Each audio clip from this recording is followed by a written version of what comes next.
আসসালামু আলাইকুম, সবাইকে স্বাগত জানাচ্ছি। নাজিয়াত শাহরিন। শুরুতেই বিআরবি কেবল সংবাদ শিরোনাম। শেখ হাসিনার সরব হওয়াকে যেভাবে দেখছেন সরকার, বিএনপি ও জামায়াত। পলাতক স্বৈরাচার জনগণের ভবিষ্যৎ নষ্ট করে দিতে চেয়েছিল তারেক রহমান। রাজনৈতিক দলগুলো অন্তর্বর্তী সরকারকে ব্যর্থ প্রমাণ করার চেষ্টা করছে নাহিদ ইসলাম। সর্বশেষ জানিয়ে দিব, বিজয় দিবসের রাষ্ট্রপতির সংবর্ধনা অনুষ্ঠানে খালেদা জিয়া এবং তারেক রহমানকে আমন্ত্রণ করা হয়েছে। থাকছে বিস্তারিত প্রতিবেদন।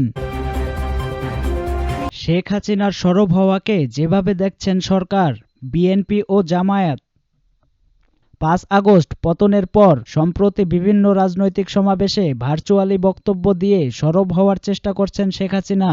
একই সাথে বর্তমান পরিস্থিতিতে সংকট মোকাবেলা করে দলীয় কর্মকাণ্ডগুলো এগিয়ে নিয়ে দলীয় নেতাকর্মীদের নির্দেশনাও দিচ্ছেন তিনি। আওয়ামী লীগ নেতারা বলেছেন, দলীয় সভাপতির ভার্চুয়ালি দেওয়া বক্তব্যের মাধ্যমে বর্তমান সংকটে নেতাকর্মীদের কি করা দরকার তা বিশ্লেষণ করে ভবিষ্যতের কর্মপন্থা নির্ধারণ করতে হবে। একই সাথে ১৪ ডিসেম্বর বুদ্ধিজীবী দিবস এবং ১৬ ডিসেম্বর বিজয় দিবসকে ঘিরে তাদের কর্মসূচি রয়েছেও বলে জানান তারা।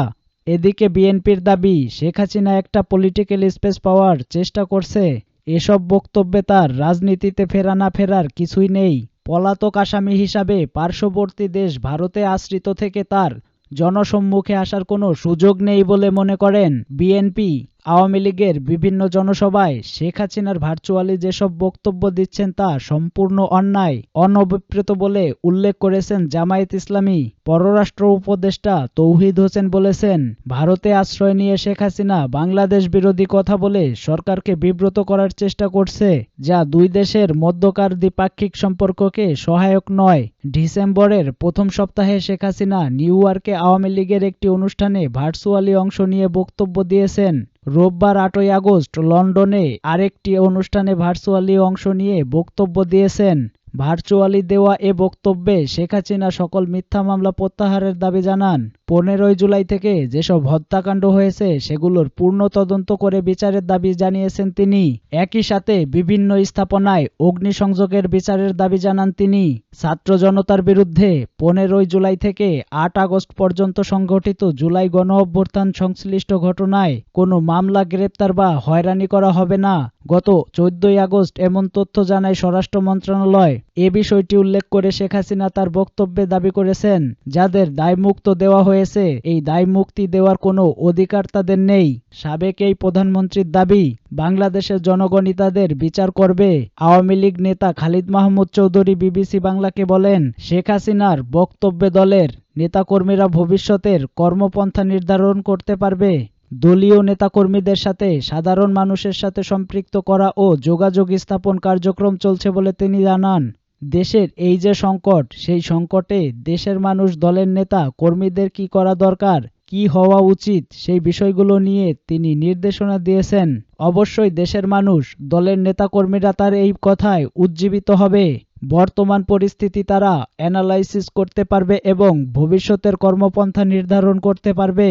প্রতিটি দলেরই নিজস্ব পরিকল্পনা ও কর্মকৌশল থাকে, জানিয়ে মিস্টার চৌধুরী বলেন, আমাদের দলের কর্মকাণ্ড চলমান আছে, এটা থেমে নাই। বর্তমান পরিস্থিতিতে আমাদের ভবিষ্যতে কি করতে হবে না হবে তার রূপরেখা আমাদের আছে, আমরা সেইভাবেই কাজ করতেছি। যেহেতু সরকার আওয়ামী লীগকে নিষিদ্ধ করতে চায়, আওয়ামী লীগকে নিষিদ্ধ করার অর্থ হলো মুক্তিযুদ্ধের ধারাকে নিষিদ্ধ করতে চায়, এর মধ্যেও আমরা কাজ করতেছি, যোগ করেন তিনি। আওয়ামী লীগের ভবিষ্যৎ পরিকল্পনা প্রসঙ্গে তিনি বলেন, ভবিষ্যৎ কর্মপন্থা এই যে জালিম দখলদার জঙ্গি গোষ্ঠীর হাত থেকে বাংলাদেশকে উদ্ধার করে মুক্তিযোদ্ধার চেতনায় বাংলাদেশকে নিয়ে যাওয়া, অসভ্যতার একটি সমাজ তৈরি করা হয়েছে। এই যে সমাজের কোনো মানুষের সম্মান নাই, যে সমাজ থেকে বাংলাদেশকে উদ্ধার করে একটা সভ্য জায়গায় নিয়ে যাওয়া, সেই জায়গাটা আমরা কাজ করতেছি। ইনশাল্লাহ আমরা সফল হব। দেশকে একটা অন্ধকার আদিম যুগে নিয়ে যাওয়া হয়েছে বলে মন্তব্য করেন তিনি। বলেন, এর দায় দায়িত্ব তাদের নিতে হবে, বিচার তো তাদের হবে। যারা এ কাজটা করছে ভবিষ্যতে তাদেরই বিচার হবে, এদেশের মানুষ তাদের বিচার করবে। বিজয়ের মাস ১৬ ডিসেম্বর আওয়ামী লীগের বিভিন্ন কর্মসূচি রয়েছে বলে জানান দলটির যুগ্ম সাধারণ সম্পাদক বাহাউদ্দিন নাসিম। বিবিসি বাংলাকে তিনি বলেন, এবারও বাংলাদেশ আওয়ামী লীগের নেতাকর্মীরা ১৬ই ডিসেম্বরের বিজয় দিবসে সাভারে জাতীয় স্মৃতিসৌধে শ্রদ্ধা জানাবে। ১৪ই ডিসেম্বর বুদ্ধিজীবী দিবস উপলক্ষেও আওয়ামী লীগ ও এর অঙ্গ সংগঠনের বিভিন্ন কর্মসূচি আছে।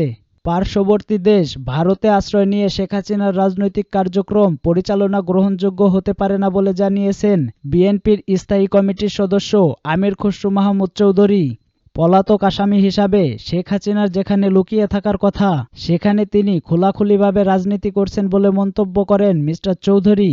একের পর এক সমাবেশ যোগ দিয়ে ভার্চুয়ালি শেখ হাসিনা বক্তব্যের রাজনীতিতে ফেরা না ফেরার কোনো প্রশ্ন এখানে আসছে না বলে জানান এই বিএনপির নেতা। পলাতক স্বৈরাচার জনগণের ভবিষ্যৎ নষ্ট করে দিতে চেয়েছিল তারেক রহমান। বিএনপির ভারপ্রাপ্ত চেয়ারম্যান তারেক রহমান বলেছেন, পলাতক স্বৈরাচার দেশটাকে ধ্বংস করে দিয়েছে, মানুষের ভবিষ্যৎ তারা নষ্ট করে দিতে চেয়েছিল। মানুষ বিএনপির ওপর আস্থা রাখে, তাই এখনো সম্ভাবনা আছে দেশটাকে রক্ষা করার। এ সম্ভাবনাকে যদি বাস্তবায়ন করতে হয় তাহলে আমাদের প্রস্তুতি নিতে হবে। বিএনপির কর্মী হিসাবে আসুন আমরা মানুষের প্রত্যাশা পূরণ করার লক্ষ্যে নিজেরা ঐক্যবদ্ধ হয়ে চেষ্টা চালাই। মঙ্গলবার রাষ্ট্রকাঠামো মেরামতের ৩১ দফা ও জনসম্পৃক্তি শীর্ষক কুমিল্লার বিভাগীয় বিএনপির প্রশিক্ষণ কর্মশালায় প্রধান অতিথির বক্তব্যে তিনি এসব কথা বলেন। তারেক রহমান বলেন, জনগণের অধিকার ফিরিয়ে আনার জন্য আমাদের বহু নেতাকর্মীরা জীবন দিয়েছে, জেল জুলুম অত্যাচার নির্যাতনের শিকার হয়েছে। আরও বহু মানুষ জীবন দিয়েছে, নির্যাতনের শিকার হয়েছে। রাজনৈতিক দল হিসাবে আমাদের দলের নেতাকর্মীরাই বেশি গুম খুন ও অত্যাচারের শিকার হয়েছে। ৬০ লাখ নেতাকর্মী মামলার হামলার শিকার হয়েছেন। এই দলটির কাছেই মানুষ বেশি প্রত্যাশা করে। আমাদের উচিত মানুষের প্রত্যাশা পূরণের জন্য নিজেদেরকে প্রস্তুত করা। নেতাকর্মীদের উদ্দেশ্যে তিনি আরও বলেন, নিজের কথা ভাবলে হবে না, আসুন আমরা দেশ ও জাতির কথা চিন্তা করি। নিজেদের বেঁচে থাকার জন্য যতটুকু দরকার তারপরই আসুন আমরা দেশের জন্য এবং দেশের মানুষের জন্য কাজ করি। তাহলে আপনারা দেশের মানুষের কাছে চিরস্মরণীয় হয়ে থাকবেন। প্রিয় নেতারা, আসুন জীবনকে বাকি সময়টুকু দেশ এবং দেশের মানুষের কল্যাণে কাজ করে মানুষের কাছে চিরস্মরণীয় হয়ে থাকি। রাজনৈতিক দলগুলো অন্তর্বর্তী সরকারকে ব্যর্থ প্রমাণ করার চেষ্টা করছে। নাহিদ ইসলাম। তথ্য ও প্রচার উপদেষ্টা মোহাম্মদ নাহিদ ইসলাম বলেন, রাজনৈতিক দলগুলো চাচ্ছে তাদের অধীনে সংস্কার চালানো হোক, তাই তারা বর্তমান অন্তর্বর্তী সরকারকে ব্যর্থ প্রমাণ করার চেষ্টা করছে। তারা সংস্কারের পরিবর্তে নির্বাচনকে বেশি প্রাধান্য দিচ্ছে। গতকাল বুধবার ডাক, টেলিযোগাযোগ ও তথ্য প্রযুক্তি মন্ত্রণালয় থেকে পাঠানো সংবাদ বিজ্ঞপ্তিতে বলা হয়, পরশু মঙ্গলবার তথ্য ও প্রচার মন্ত্রণালয়ের ব্রিটিশ গ্লোবাল পার্সোনাল গভর্নেন্স এর প্রতিনিধি দলের সঙ্গে সাক্ষাৎকালে উপদেষ্টা এ কথাগুলো বলেন।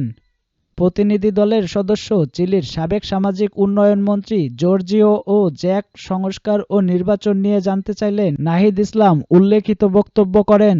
স্কটিশ পার্লামেন্টের সাবেক সদস্য লর্ড জেরিমাই পূর্বিস অন্তর্বর্তী সরকারকে চ্যালেঞ্জ প্রসঙ্গে জানতে চাইলে নাহিদ ইসলাম বলেন, আইন শৃঙ্খলা পরিস্থিতি, অর্থনৈতিক সমস্যা, রাজনৈতিক দলগুলোর সঙ্গে সমঝোতার ভিত্তিতে সংস্কার কার্যক্রম এগিয়ে নেওয়া ও বিশ্বব্যাপী যোগাযোগ ব্যবস্থাপনা করাই অন্তর্বর্তী সরকারের মূল চ্যালেঞ্জ। তিনি আরও বলেন, একটি গণ অভ্যুত্থানের মধ্য দিয়ে এ সরকার দায়িত্ব নিয়েছে। এটি একটি অভিনব ঘটনা যা এর আগে কখনো ঘটেনি। তথ্য উপদেষ্টা বলেন, আন্তর্জাতিকভাবে নানা রকম অপপ্রচার চালানো হচ্ছে। গণ অভ্যুত্থানকে অনেকেই ঠিকমতো ব্যাখ্যা করতে পারছে না। এত অল্প সময়ে এত বড় এক স্বৈরশাসকের পতন কিভাবে হলো তা মানুষ বুঝতে পারছে না। ফলে দেশের ভেতর ও বাইরে নানা রকম ষড়যন্ত্র চলছে। সংখ্যালঘু নির্যাতন নিয়েও অপপ্রচার চালানো হচ্ছে। এই আন্দোলনটা যে গণতান্ত্রিক অভ্যুত্থান তা অনেকেই অস্বীকার করার চেষ্টা করছে।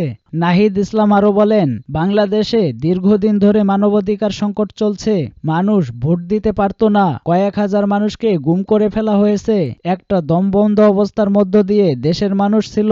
এই মানবাধিকার রক্ষা করা অন্তর্বর্তী সরকারের অন্যতম প্রধান লক্ষ্য।